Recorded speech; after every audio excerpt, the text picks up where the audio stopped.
It is the 6th of April. Oh, the big day. Right, the big day. I want you to put yourself directly in that exact moment. Your UK tax year has just reset. You have £20,000 in cash just sitting in your current account, and you're staring at a completely fresh stocks and shares ISO allowance.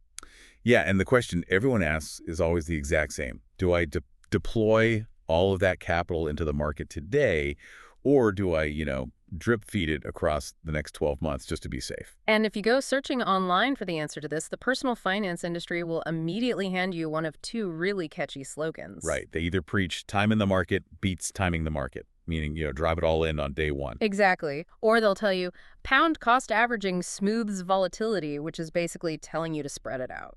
Yeah, and the fascinating thing is both of those statements have, like, a ring of truth to them. But depending on who is actually asking the question, both of those answers are mathematically incorrect. I mean, that's why we're doing this deep dive today, because those slogans are treated like absolute gospel. Oh, completely. So today, we are tearing down the mythology around this ISA timing decision. I've got the data in front of me from this massive, really rigorous backtest. We are looking at 67 UK equity tax years from 1958 onwards. And 51 global equity tax years priced in sterling from 1972. Right. We're talking real historical distributions, dividends reinvested in actual historical cash rates for any money that you're holding back. Which is a crucial detail, yeah. Totally. So our mission here is to find the definitive, mathematically backed answer to this ISA timing trap. But more importantly, we need to map out a decision tree because, well, a lot of people listening to this debate shouldn't even be in it. Exactly. The confusion starts because the entire internet is making a massive category error. The question, should I lump sum or dollar cost average, is actually 4 totally different economic problems just wearing a trench coat. I love that. 4 questions in a trench coat. Yeah, because it's like telling an architect, a plumber, and an electrician that the solution to their highly specific problem is always a hammer. Right. Generic advice just does not work when your constraints are totally different. So I see these 4 categories mapped out in the methodology here. Let's lay them out for everyone. Okay, so problem 1 is the classic timing choice. You genuinely have the 20 grand in hand on April 6th, and you're simply choosing when during the tax year to expose it to the market. Okay, that's the scenario most of the math is built around, right? Yes. But then we have problem 2, which is the funding constraint. You don't actually have £20,000 sitting around in April. Right, because you earn a normal salary. Exactly. You save a portion of it month by month, and you just want to utilize your ISA allowance over the year. The cash only materializes bit by bit. Okay, and then problem 3, this one is purely behavioral. You do have the cash, but the psychological terror of buying at a market peak right before a crash just completely paralyzes you. Oh, the fear is so real for so many people. And finally, problem 4 is the wrapper transfer. You already own the exact global equity tracker fund you want, but it's sitting in a standard taxable brokerage account. So you just want to move that existing exposure inside the tax-free ISA wrapper. Right. And those 4 scenarios require entirely different mechanical actions. Yeah. But the internet hands out this generic lump sum or pound cost averaging advice without even bothering to isolate the starting conditions. So we need to tackle problem 1 first, I think, the people with the cash actually in hand today, but we have to promise a pretty major twist later. Oh, huge twist. Because statistically, half the people tuning in right now are actually sitting in problem 2 or problem 4, and they are they're optimizing for a risk they don't even have. Okay, let's keep them in suspense on that. Let's focus purely on problem 1. Cash in hand, choosing between day 1 and monthly installments. I'm looking at the headline numbers across the 51 global equity tax years, and man, it is pretty brutal for the dollar cost averaging crowd. It really is. The day 1 lump sum beat a monthly drip feed strategy by an average of £641 per tax year. Yeah. That's a rough 3% drag on a £20,000 allowance just for waiting. And if we look at the UK equities data, which stretches back even further, right, to 1958, the average win for the lump sum is £516. Wow. So the magnitude of that cash drag is significant. But the frequency is what really establishes the baseline here. The day 1 lump sum won in about 65% of tax years for global equity. So you're mathematically winning roughly 2 out of every 3 years. Exactly. But, £641 is just a single year. I was looking at the numbers on compounding that drag over a 30-year investing lifetime. So assuming you max out the ISA every April for 3 decades. The gap is staggering, isn't it? It blew my mind. Looking at a bootstrap simulation of 30-year paths, the lump sum strategy wins 82% of the time. And it creates a terminal wealth gap of nearly 190,000 pounds. 190,000. Yeah, that terminal wealth gap really illustrates the compounding effect of the equity risk premium. Right, but we have to unpack the mechanics of why dollar cost averaging underperforms so severely. It's not just about the stock market going up over time, though that's part of it. It's about the opportunity cost of uninvested capital. When you use a 12-month pound cost averaging strategy, your money spends an average of 5.5 months out of the year sitting completely in cash. So you're literally sitting on the sidelines while the market is mathematically biased to compensate investors for taking risk. Right, you're voluntarily stepping off the escalator. Okay, I understand the theory of the equity risk premium, but I have to push back on the cash component here. I can practically hear someone shouting at their device right now. What about right now? Yeah, interest rate argument. Yeah. Cash yields are high. Yeah. I can get 5% in a money market fund today. Doesn't earning 5% on my uninvested cash completely change the math? That is easily the most rational objection to raise. Yeah. But the backtest design accounts for that entirely. This is not some straw man scenario where the dollar cost averaging strategy was punished by assuming your idle cash earned zero. Wait, so it actually factored in historical interest rates? Every single pound waiting to be invested earned the actual UK 3-month interbank rate for that specific historical month. Oh, wow. So during the high interest rate environments of the 1980s, the uninvested cash was compounding at a really high rate. And during the zero interest periods of the 2010s, it earned nearly zero. So even when we give the cash its completely fair, historically accurate return, the lump sum still wins. I mean, I'd assume high cash rates would narrow that gap significantly. You would think so, right? Mm-hmm. But the mechanism is tied to inflation. When cash rates are high, inflation is typically high, meaning the expected nominal return of equities also tends to be higher just to compensate. Right, that makes sense. If we separate the historical data into high cash rate years and low cash rate years, both regimes still show a positive wealth gap in favor of the lump sum. High cash yields simply do not flip the fundamental mechanism that equities, over time, outperform cash. Okay, let's shift gears to the risk side then, because the concept of sequence of returns risk is what really keeps people awake at night. The fear is always, what if I deploy my 20 grand on April 6th and the market crashes on April 7th? The 2008 objection. Exactly. If we look at the legendary crisis years in the data, 1987, the 2000 dot-com crash, 2008, and the 2019 COVID crash, I imagine the shape of the crash matters just as much as how deep it goes. The shape of the drawdown is everything. Let's analyze 1987 first, because Black Monday happened in October.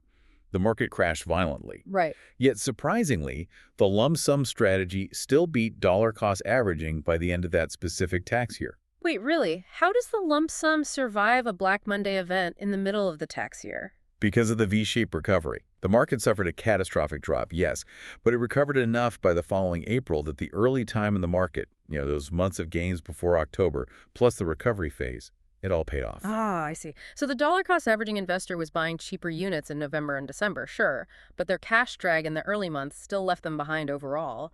Exactly. But now let's look at the data for 2019, which captures the March 2020 COVID crash. Yeah, that looks like an absolute bloodbath for the lump sum strategy. Walk me through the mechanics of that 11-month setup, because that late-stage cliff edge just seems to be the lump sum's absolute worst nightmare. That is precisely the vulnerability. In the 2019 tax year, for 11 months, the lump sum and the DCA strategies were basically tracking each other, both drifting upward. Then right in the final month of the tax year, COVID hits. So that late-stage cliff edge just vaporized the lump sum's 11-month head start in a matter of weeks? Yes. Meanwhile, the dollar cost averaging investor, who still had 1 or 2 installments left in cash, was able to deploy that capital at the absolute bottom of the dip. So pound cost averaging does save you, but only in very specific distributions of returns. Right. It saves you during a massive late-year crash like COVID, or in a sustained, grinding, multi-year drawdown like 2000 or 2008. Exactly. But those are incredibly rare macro episodes. We're talking about a handful of specific years out of 51. That is the core of the issue. Dollar cost averaging protects you against sequence of return risk within a single year, But it only works if you can accurately predict that a crash is going to happen in the latter half of that specific 12-month window. Which brings up the trap of market timing, because I looked at the correlation data in this backtest regarding the Shiller Cape E valuation, the prior 12-month returns, and market volatility. Oh, people love to look at those. They do. People think, oh, the market looks expensive, the KP ratio is high, I'll drip feed this year. But the data shows those metrics offer zero reliable signals on whether lump sum or DCA will win the upcoming tax year. Zero. A high Cape E ratio can stay high for a decade. The scatter plots are basically flat. You just cannot pre-time a crisis based on current valuations. So since we can't time the market, we have to look at the mathematical framework of human behavior. Right, which brings us to the most important technical nuance of this entire analysis. There is actually one mathematically sound reason to dollar cost average, even knowing it loses on average. Okay, I'm listening. And it has to do with certainty equivalence and constant relative risk aversion, or CRRA. Let's translate that mechanism, because this is where the pure math really meets human psychology. I like to think of a certainty equivalent using a super simple coin flip scenario. Okay, go for it. If I offer you a choice between a guaranteed 50 pounds right now or a coin flip where heads gets you 100 pounds and tails gets you 0, the purely mathematical expected value of both choices is identical. It's 50 quid. Right, a perfectly risk-neutral robot would just flip a coin to decide. Exactly, but human utility isn't linear. Most people take the guaranteed 50 pounds because we hate losing more than we like winning. That nonlinear utility curve is exactly what constant relative risk aversion models. It uses a mathematical variable called gamma to measure how extreme your fear of losing actually is. Okay. It penalizes volatility. In our models, if you have a mildly to moderately risk-averse profile, let's say a gamma of 1 or 2, the lump sum still dominates. The higher expected return outweighs the volatility penalty, but as your fear increases, the math begins to shift. And I see that in the data. For an investor with an extreme risk aversion, like a gamma around 4, the utility function actually flips. It does. At that level of psychological fear, the monthly dollar cost averaging strategy generates higher utility even though it generates less wealth. Because spreading the money out mathematically compresses the variance. It significantly reduces the probability that you will end the 12-month period with less than your original 20,000-pound contribution. It truncates the left tail of the distribution. It limits your absolute worst-case scenario. And that is the crucial reframing here. Pound cost averaging is not an investment strategy designed to maximize your returns. It is an insurance policy. I love that. You are consciously paying an expected premium, that 641 pounds a year in lost wealth, to buy downside sleep-at-night protection. That is a phenomenal way to look at it. If you are terrified of a crash and you know exactly what you're buying, then paying that premium is a completely rational choice. You are literally buying regret insurance. But for the investor who's torn, the person who wants the higher expected wealth of the lump sum, but is still paralyzed by the fear of buying the peak, the data offers a really elegant, mathematically tested compromise. Yes, the compromise is the 50-50 split. Which is? You deploy 10,000 pounds on day 1, and you hold the other 10,000 in cash until month 6, at which point you deploy the rest. I looked at the utility scoring for that split, and it's fascinating. It cuts your regret risk significantly, giving you a huge psychological safety net. But the expected wealth, the insurance premium drops to only about 1.4% of your allowance. Right. That's roughly 280 pounds. It is incredibly cheap regret insurance compared to dragging the whole process out over 12 full months. It brilliantly balances the opportunity cost of uninvested capital with the psychological need to manage sequence of returns risk. But, everything we've discussed so far only applies to problem 1. Ah, right. The investor who actually has the 20,000 pounds in cash. Yes. We need to pivot to the twist we promised at the start, because for a massive portion of the audience, this whole lump sum versus DCA debate is entirely fictional. Let's look at problem 2, the salary saver. This is the listener who earns their money month by month. They want to max out their ISA, but they never actually had 20,000 sitting in a current account on April 6th. Right. And the personal finance industry tells them lump sum beats DCA, which compares them to some magical counterfactual person who somehow did have the cash on day 1. It's a completely fake benchmark. It is a destructive benchmark because it leads to behavioral paralysis. For the salary saver, the actual choice isn't lump sum versus DCA. The actual mechanism you are testing is, do I deploy the cash as soon as it hits my bank account each month, or do I hold it in cash and deploy it later? And the data on that specific mechanism is pretty overwhelming. Deploying your cash into the market the very moment it arrives beats waiting in 76 to 79% of all tax years. Okay. So if you're saving from your monthly salary, you aren't engaging in strategic pound cost averaging. You're just deploying capital as fast as humanly possible, constrained by your payroll schedule. You should literally just set up a direct debit on payday and never think about this timing debate again. The rule is simply minimize cash drag. Exactly. Which brings us to problem 4, the wrapper transfer. And this one might be the most misunderstood mechanism of all. Right, let's explain this one. This is the investor who already owns a global equity tracker fund in a standard taxable brokerage account. The new tax year resets, and they just want to move that 20,000 pound slice of their existing exposure inside the tax-free ISA wrapper. And the intuitive but wildly incorrect thing people do is they sell 20,000 pounds of the fund in their taxable account, hold it in cash, and then slowly drip feed it into their ISA over 12 months. Because they read an article saying dollar cost averaging lowers risk. Right. But by doing that, they are fundamentally misunderstanding the definition of risk. They are taking an asset they already own, severing their exposure to the market, and creating massive timing risk completely out of thin air. And the backtest simulated this exact scenario, didn't it? It did. If you sell the cash and then slowly drip feed into the ISA wrapper over a year, the standard deviation of your returns, compared to just staying invested, is over 2,000 pounds. You have introduced wild, uncompensated variance into your portfolio. 2,000 pounds of variance. Contrast that with the proper mechanism, the bet in ISA. Right. You sell the fund in the taxable account and immediately on the exact same day buy the exact same fund inside the ISA wrapper.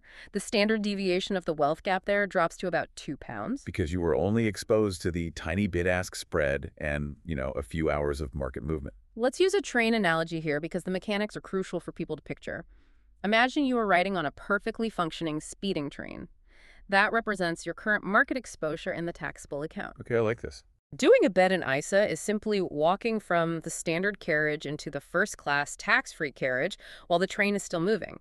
You stay on the train the entire time. That is a highly accurate representation of the asset exposure, yeah. But selling to cash and then drip feeding, that is getting off the speeding train entirely, standing on the station platform for months, and then trying to jump onto the next moving train, one carriage at a time, simply because the new train has an ISA logo painted on the side of it. Yeah, and if the market spikes 10% in month 2 while you're standing on the platform, you missed it completely. Exactly. You're inventing a massive sequence of returns risk that simply did not need to exist. It's a pure category error. If you are already exposed to the target asset, market timing is no longer your problem. Wrapper mechanics are your only problem.